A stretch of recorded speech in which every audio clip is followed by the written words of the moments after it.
Happy Monday. This is the No Glitz, No Glamour daily video from Bankster DFS NFL Week 5 DFS Cash Game first look. I know Week 4 is not over yet, but we always like to take a look early in the week when DraftKings release their prices so that we are able to start building our player pool to get us ready for our cash lineup 6 days from now. It's an ever-evolving process, but you can never start too early. Please don't forget banksterdfs.com. We cover more than just the NFL. Cover all the sports. Baseball playoffs, John K's gotcha. NBA season starts in about 2.5 weeks.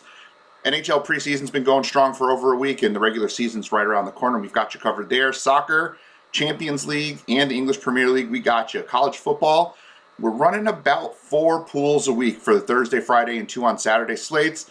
NASCAR is coming down to the end of their season. MMA, weekly articles, and PGA, multiple weekly articles, and all that's covered in the Slack chat as well. And we have bonus channels, sports betting, sports cards, our training link, Bankster University, and a partnership with Prize Picks DFS. It's basically player prop parlay betting, essentially. They will give you a 100% deposit bonus up to $100 on your first deposit with them using the promo code Bankster. There is a link in the description box for this video.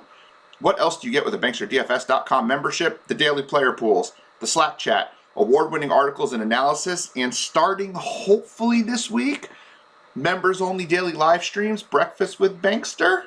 We're probably going to try to roll that out this week, about 45 minutes to an hour in the morning, 8:30 in the morning. I'm just going to log in, have members come in, talk sports, talk DFS, build lineups, whatever sports in season. Should be a lot of fun, and that's going to be for members only. And of course, you get that award-winning analysis from FSWA award winners like myself, Doug Shane, and Jeff Kaminsky, and Team Bankster, who is loaded with future FSWA award winners. Pardon the cough, but One Chick Charlie does not edit his videos. How much does it cost to become a member of Bankster DFS? Under $4 a week, $3.99 a week gets you access to everything that we do. You can lower that effective cost with monthly and yearly memberships, and your price will never increase as long as you stay a member with us and do not cancel. BanksterDFS.com, everything, all sports, all content, no hidden fees. Questions you can send to Bankster17 on Twitter. And of course, BanksterDFS.com/subscribe for you to sign up. And you can become, once you're a member, you go to Facebook.com/BanksterDFS, and that's where you get access to our daily live streams. You can also get a free, everyone can see us, free weekly, myself and Michael Gudadero and Sean Goodwin, 10:30 a.m. on our YouTube page, streaming live, NFL Live before lock-in. You ready for the week's games ahead on that Sunday, right? A couple hours right before lock, we go live, talk about cash games, GPPs, and all the inactives. Please make sure while you're here, like, share, subscribe, click that notification icon so you know when we are going live, so that you know when we have new content. We do try to post videos at least once a day. And of course, again, we're going to have those daily live streams. But right now, we are here to talk NFL Week 5, taking a look. DraftKings prices have come out, and we're going to take a look and see where we can go to build our cash lineups for this coming week. Last week, just missed on cash. Tommy Tremble. And dude ran 20 routes. He ran 20 routes and had 1 target. Didn't pay off in cash. Alvin Kamara with the 0 targets. Paid up at wide receiver to Devontae Adams instead of paying down a little bit with Debo and DJ Moore, who are in our pool. Not going to make that mistake this week. We've got a good idea of where we're going to head this week, and we're going to try to make a little more balanced lineup. The pieces are there for us to build that lineup, I think. Again, looking at the pool of where we're going to start building. If you're going to spend up to quarterback, which I don't love to do, Kyler Murray is the option there. 22 or more fantasy points in every game this season, has the potential for big games, going up against a San Francisco defense that has struggled this year against opposing quarterbacks. Russell Wilson had himself a nice game yesterday. Murray's a great option on one of the better offenses in the league. They did say on the game yesterday that they have the best offense in football, maybe even more than Kansas City. I don't think we're ready to go there.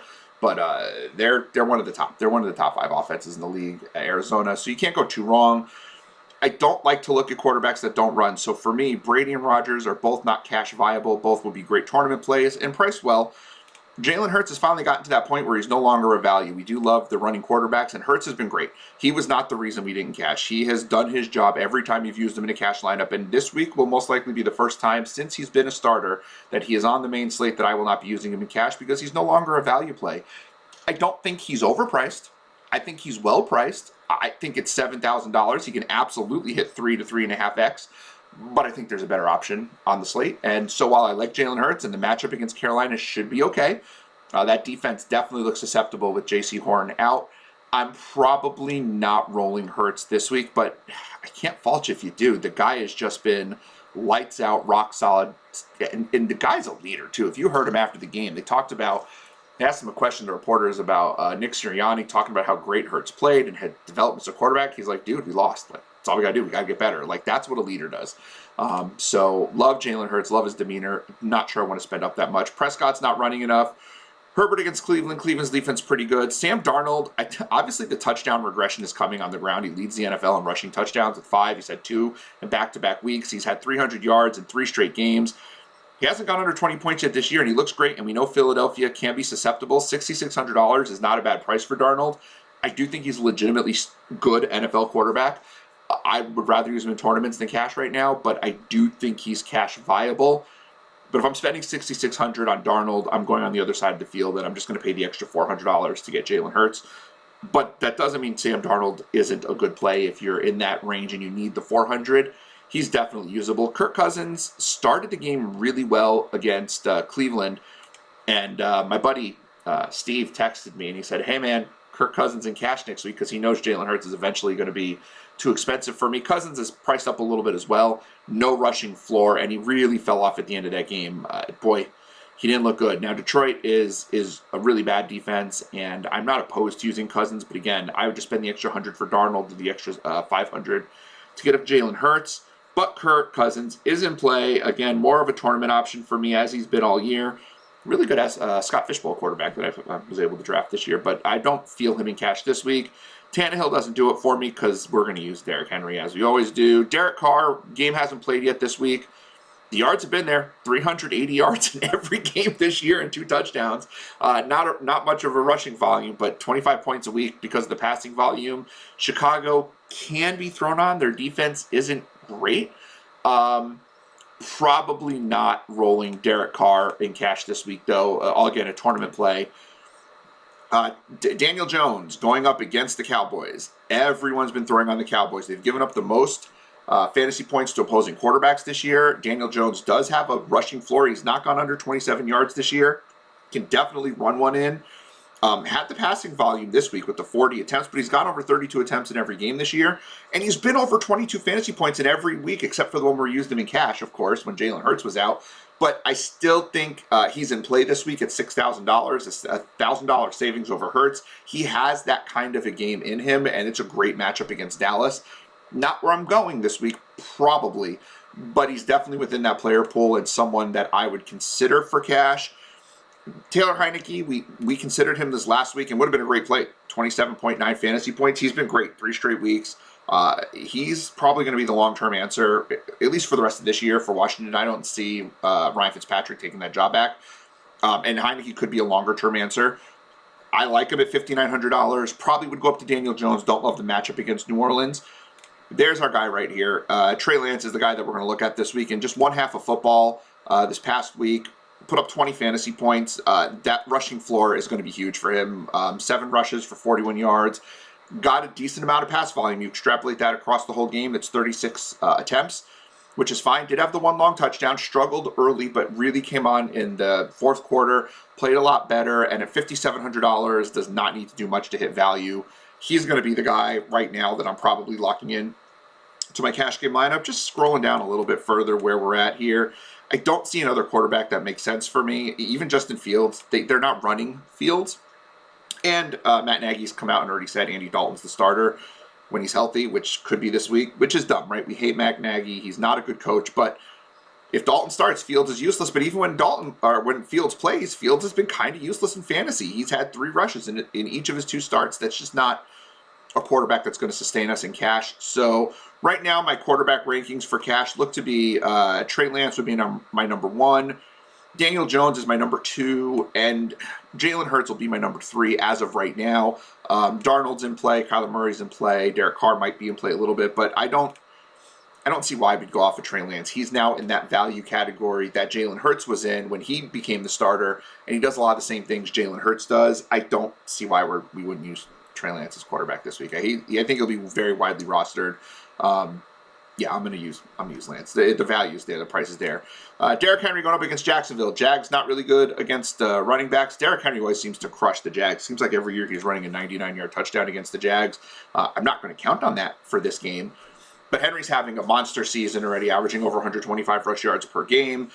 Getting those targets. He has more targets on the year than Alvin Kamara. So by one, and he's got more receptions, and last week Kamara had 0 targets and Henry had 2. Those 4 points that he gave you really pushed him over value last week. That's what made him hit his 28.7 3x value. We want 30 points or so from Henry at $9,000. And that target floor is going to make a huge difference. I'm not going to count on those 6 target game. That was I think an anomaly, and Seattle does give up passing yards to opposing running backs, though they did this past week because San Francisco does not throw to their running backs. To me, Henry's an easy lock. I'm just going to put him in right now for cash games. $9,000. On Sunday night, I always like to figure who I want to put into my lineup, and this week I started to guesstimate their prices, and I had Henry at $10K, so to get it for $9,000 actually feels like I'm getting a $1,000 discount on Henry. It's allowed me to actually have a better player in my lineup somewhere else, because he was a little cheaper than I expected him to be. Kamara is GPP only at this point now. The target volume's not there. The rushing floor has been great, actually. 20 or more rushes in 3 of 4 starts, but he has no rushing touchdowns. Hasn't broken a long one. It's been pure volume. 120 yards on the ground is 15 points. Like, it wasn't enough to get us there at $8,400. His price went up. Washington has not been a great defense, but I'm not using Kamara in cash anymore at this point. Not at this price point. $6,500, I consider it, but he's $8,600, no chance. Dalvin Cook, great spot against Detroit. Didn't have a lot of volume last week. We were concerned about the volume coming off the injury. I'm still going to be concerned about the volume this week, even if he's 100%. Madison's played well enough to earn some touches. $8,400. I don't think we can afford 2 super high-end running backs this week, so Dalvin Cook's probably not going to be a cash play for me, though the upside is there. It's a great matchup for him.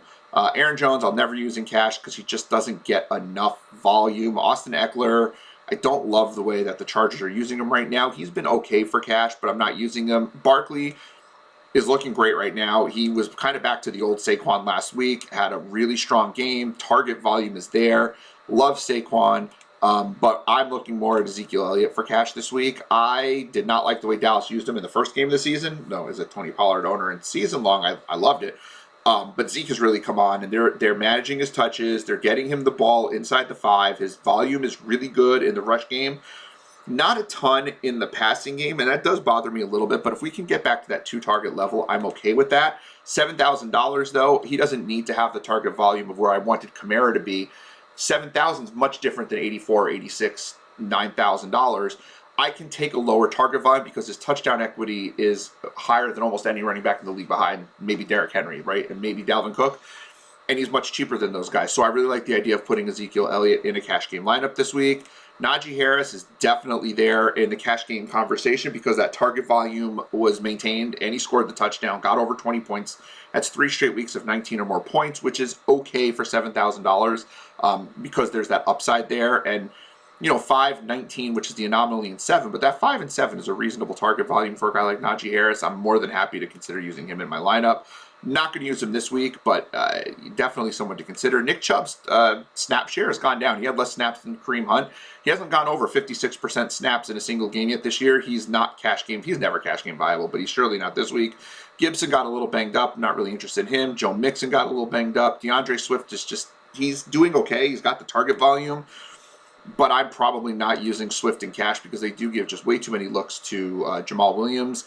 And only 9 points last week. That's just not going to cut it at $6,000. His price did come down, but it's not down enough. Chuba Hubbard. We talked about our concern about Hubbard. Last week in the early look video, we talked about Hubbard as kind of a must play because we thought his roster percentage would be high enough. It ended up being around 20% in cash, 18, 20% in cash. Only 2 targets. Some dude I've never heard of, Rodney Smith, got almost as many snaps and had 5 targets to the 2 targets for Chuba Hubbard. And so the concerns about Hubbard are there, and they're legitimate. And tournament play, possibly. I just don't see him as a cash option. We got off him for Clyde Edwards-Helaire last week, which was the right move. So one of the better moves we made last week. but I don't see him for cash. James Robinson absolutely is cash viable for me. I don't love running 2 running backs in the same game, but Robinson is on the field a ton. He's getting those inside the 5 carries. They're really leaning on him for Jacksonville. And I like him a lot this week. He wasn't in my initial look because I was really high on Laviska Shenault, and I do like Shenault. We'll talk about him at the receiver position, but if you come off Shenault, James Robinson at $6,000 makes a lot of sense. Over 20 points each of the last 2 weeks. Priced really well against a Tennessee defense that does struggle. David Montgomery's not going to play. Josh Jacobs, even if he plays, we're not using him. Chase Edmonds is split too many carries. Damian Williams is in this Chuba Hubbard category, the Alexander Madison from the week before. He has been priced as someone who they know is going to get the start. He is not a free square. I like Damian Williams. I think he's very viable because he does get the target volume and he will get the rushing. He's going to get the full workload for the Bears, and it's a decent matchup against Vegas. I do think I prefer him on FanDuel. I believe his price is a little bit lower on FanDuel. I don't have that in front of me. I liked his price better because they did price him as the backup. He's usable. He's not a guy that I'm locking in to cash games at this moment because I just don't think the price is the right price for him. Moving down a little bit, I'm trying to look and see if there's anyone else I liked at this lower end, and I did. It's Leonard Fournette. Loved the way the Buccaneers used him. He was their clear RB1 on Sunday night. He got the pass target volume. He's had 3 or more targets in every game this year. I don't know if he's going to get 20 attempts again, but they were using Ronald Jones simply to spell Fournette, and Fournette looked great. He looked like he did in his rookie and more his second year in Jacksonville. Miami just gave up a big game to Jonathan Taylor, and I do believe that Tampa is going to try to continue to use Fournette in the way that they used him in this game at $5,200. He's priced really well for cash. He hasn't scored a touchdown yet this year, but on volume alone, he's reached 2x in 3 of the 4 games this year. On this price, on this $5,200 price point, I like him a lot for cash this week. He's in my lineup as of right now. Just looking down a little bit further, just to be sure I'm not missing anyone here.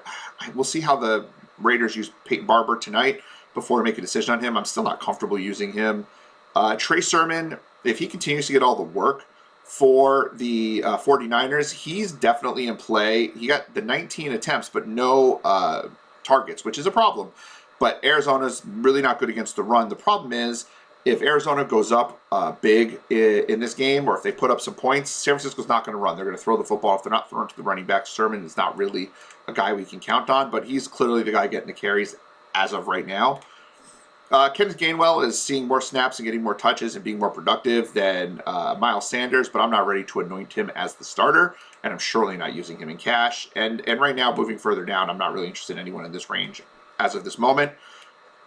I'm going to end up using Ezekiel Elliott as well in this lineup that we're going to build right now. I like his usage in the matchup against the Giants. Wide receiver, Devontae Adams is fine. He's always fine. He didn't have a great game this week, but the target volume's there. He's going to get in the end zone. He's going to have one of those 3 touchdown games soon. Cincinnati, not great against the pass. Definitely viable, but I'm not spending $8,200 on a receiver this week when I want a more balanced lineup, because that was kind of the lesson I learned last week, is to try to have a little more balanced of a lineup. Jefferson's not cash. They spread the ball around too much in Arizona right now for Hopkins to be a guy that I'm looking to use in cash. He hasn't hit 10 targets yet this year, so he's had the 120-point game, but he needed 2 touchdowns to get there. He's a great fantasy option, not a cash option at the moment. DJ Moore, absolutely in the cash game discussion. Target volume's been off the chart. 8 catches in each of the last 3 games. Finally scoring some touchdowns. Darnold loves him, and he is just getting open. He's what we all want Jerry Jeudy to be, right? The guy's a great route runner. There's no one ever covering DJ Moore. Love him this week. Think he's very cash viable. We're going to see if we can fit him into this lineup. But definitely going to be on the DJ Moore train. He's priced up a lot, but he's really good. Terry McLaurin, same thing. The guy is just a monster, and he's getting his numbers almost on a weekly basis. Buffalo's a little bit different of a story because Tre'Davious White is really good, and he shuts down a lot of receivers. But if the matchup's even remotely good, McLaurin's going to be okay. And I'm not as concerned about Lattimore because the Saints' passing defense just hasn't been great this year. He's in play. I'm not running to use McLaurin right now, but I'm not against him. We'll see what Mike Williams does tonight, but if he goes another 10 targets, dude is definitely cash viable at that point against Cleveland. I mean, he's just put up a huge season, finally doing what we expected Mike Williams to do. when he came out of Clemson a number of years ago. I think it's 16 or 17. I mean, he's finally becoming that alpha receiver. Loved Debo last week. Came through against Seattle. $7,000 is pretty expensive for Debo Samuel against an Arizona team that's much worse against the run than they are the pass. But I mean, 8 or more targets in every game. Trey Lance seems to love him. Has that downfield speed. Has the 2 long touchdowns this year. And if he's going to keep getting that volume, he's definitely in play at $7,000. Moving along here a little bit, Deontay Johnson, 30% target share in the 3 games he's played this year. Each of the 3 games, 10 or more targets in every single game. Definitely cash game viable, even against a good Denver defense. Keenan Allen's price keeps coming down as Mike Williams keeps playing well, but the target volume's there. 8 or more targets in all 3 games. We'll see how he does tonight. But against Cleveland, I have no problem using Keenan Allen at $6,500. Brandon Cooks. Listen, that was a weird game in Buffalo. It was raining, and the Texans didn't look like they wanted to be there. He's going to continue to get volume. New England's a tough matchup, but, you know, revenge game narrative, whatever that's worth. 7 or more targets in every game, 5 or more catches in every game. He's very usable. Looking down further, Odell, I'm not ready using cash at this point, simply because he's not connecting with Baker Mayfield right now, and that's a problem, right? That productivity matters, and if he's not able to be productive with the targets, we can avoid him in cash and use him in a GPP. Marvin Jones should see an increased amount of work with DJ Chark out, but he only had the 3 targets after DJ Chark got hurt last week, so I'm not ready to use him at a priced up number at $5,700 in cash. Jacoby Myers got to score a touchdown before I'm going to use him in cash at this point. Moving down the list a little bit more, Tyler Boyd, generally cash viable, especially at $5,300, really well priced. Target volume is there. Jair Alexander's probably going to be on Jamar Chase. Alexander actually got hurt this week too a little bit, so if he's not playing, that definitely opens things up. $5,300, great price for Boyd. Not sure we're using him. Definitely in the pool. Looking down the list a little bit more, Robbie Anderson had 11 targets, but we're not using Robbie Anderson in cash. Khalif Raymond is slowly becoming cash viable. The target volume is kind of there, 16 targets over the last 2 weeks. Got in the end zone twice this week. He needed those 2 touchdowns to get there, but they do look for him. His snap share isn't as high as I would like for it to be, though. Jalen Waddle, listen, Tampa Bay's really bad against the slot, but so is Indianapolis, and it didn't work out. I'm not sure I can use Waddle as long as Brissett is the quarterback. Maybe Tua is a little bit better than we thought, or at least better for fantasy purposes for his receivers. Laviska Shenault got a bunch of targets after Chark got hurt. Looked really, really strong. And Tennessee is awful against slot receivers. If I'm not using James Robinson, Laviska Shenault does become in play. But I'm kind of, for this lineup, I think I'm going to look in a different direction. But Laviska Shenault, definitely someone who's in play. And I know we don't have James Robinson in this lineup, so maybe we come back to Shenault for this lineup. I don't think I'm going in that direction. Tim Patrick is the clear wide receiver 2 for Denver. He is on the field for a ton of snaps. Target volume keeps going up. He's going to be a solid play every week, but he's not a spectacular play, but he is someone to keep an eye on. Moving down the list a little bit, who else did I really like down at this end? The other names that I really liked here on this list, Kadarius Toney, got a ton of snaps for the Giants and a ton of targets for the Giants. First round pick. They're going to use them as long as Shepard and Slayton continue to be out. Toney, Galladay, and Evan Ingram are the guys we're going to look at for the Giants. We thought Colin Johnson might be a thing, or I thought he might be a thing. Ended up only on the field for, I think, at 4% snap share. He didn't play barely at all, didn't do anything this past week. John Ross had the long touchdown, but I'd rather have Toney over John Ross. We liked him for a tournament play last week. We talked about him on the live stream. Not a cash option. Same thing with Randall Cobb. It was great that he had a wonderful game last week, but that was his first game over 3 targets all year. It's not going to happen every single week. Tournament play as a run back, especially with Valdez. If Valdez Scantling is out again, he's great for showdown. Definitely not put him in a cash lineup. Westbrook Akine was the leading receiver in terms of snap share for the Titans, but didn't do much with those 8 targets, only 3 for 29. Jacksonville, not great, but we're using Derrick Henry. There's a lot of options for Tennessee. We're going to use Derrick Henry. Keep it simple, stupid, right? The other name we're going to go back to this week, we used him last week. Didn't even realize him in the first look, but I'm surely not going to ignore him right now, is Curtis Samuel. Was at about a 30% snap share. Wasn't near the top of the team, but he's working his way back into the lineup. Saw 4 targets, 19 yards. 5.9 points is not great, but for $3,000, that's not what sunk our lineups last week. There are other positions that hurt our lineup more. You know, Alvin Kamara, Tommy Tremble. Those guys hurt a lot more than Samuel. Samuel unlocks a lot more with our lineup. He's a guy that we're absolutely locking into our lineup as of right now, especially against a New Orleans team that has struggled a little bit against the pass. Look what Kadarius Toney did last week. Evan Ingram had a good week. So we definitely like the idea of using Curtis Samuel here. I'm going to just jump to a cheap defense because defense is defense. I'm just going to throw Washington in there right now. They've been highly disappointing, but Washington at $2,300 seems like a steal against Jameis Winston, who hasn't gone interception crazy, but it's going to happen. You get enough pressure on Winston, he's going to make mistakes. $2,300 just seems like a cheat code for the Washington football team. Pulling up a tight end, not sure what Waller did this week because we're recording this before Waller plays. Kittle hasn't looked like Kittle this year. He's not cash viable. Hawkinson hasn't been cash viable. Gronk's probably not playing. Goddard is getting out-targeted by Zach Ertz. Noah Fant has been outstanding this year. You know, 6 or more targets in 3 or 4 games, has 12 or more points in 3 or 4 games. But if, you know, $5,000, $4,900, he needs a little bit more for him to be cash viable. Logan Thomas is probably not going to play, but I don't think Ricky Seals-Jones is a thing. I actually think that helps Curtis Samuel. Dalton Schultz looks to have taken over for Dallas as the tight end. 15 targets over the last 2 weeks, 3 touchdowns, looks great. Giants not great at covering the tight end. $4,400 is a little more than I'm going to spend on tight end this week, but he is very cash game viable. The Houston Texans have just been giving up yards and yards and yards to tight ends. Hunter Henry is on the field more than Jonnu Smith. $3,700 is a good price. Has had 4 or more targets in each of the last 3 weeks.